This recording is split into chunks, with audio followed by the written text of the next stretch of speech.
It's raised fears that 1600 Pennsylvania Avenue could become a coronavirus hotspot. After a military valet to the president and Katie Miller, VP Mike Pence's press secretary, who's married to White House senior advisor Stephen Miller, tested positive, raising questions about screenings of staff that work so closely with the commander-in-chief. She's a wonderful young woman.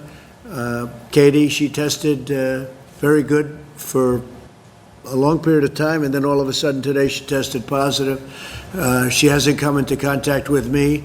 She spent some time with the vice president. It's, I believe, the press person, right? You'd say press person.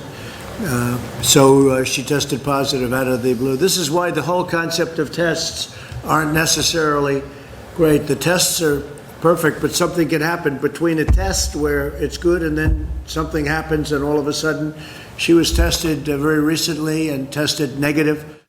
Due to contacts with those infected, several senior officials will now enter self-quarantine. Among them, the director of the Institute for Allergy and Infectious Diseases, Dr. Anthony Fauci, the director of the Centers for Disease Control and Prevention, Dr. Robert Redfield, and the Commissioner of the Food and Drug Administration, Dr. Stephen Hahn, key members of the coronavirus task force.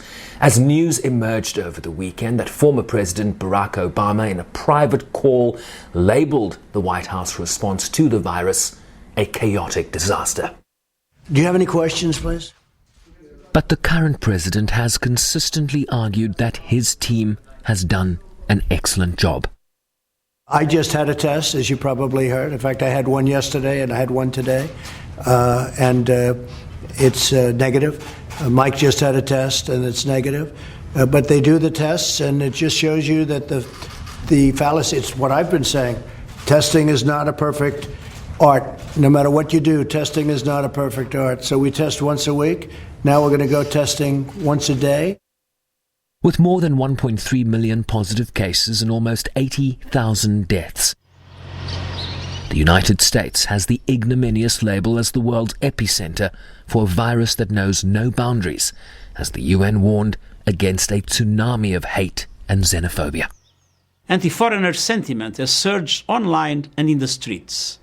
Anti-Semitic conspiracy theories have spread, and COVID-19 related anti-Muslim attacks have occurred. Migrants and refugees have been vilified as a source of the virus and then denied access to medical treatment. With older persons among the most vulnerable, contemptible memes have emerged suggesting they are also the most expendable.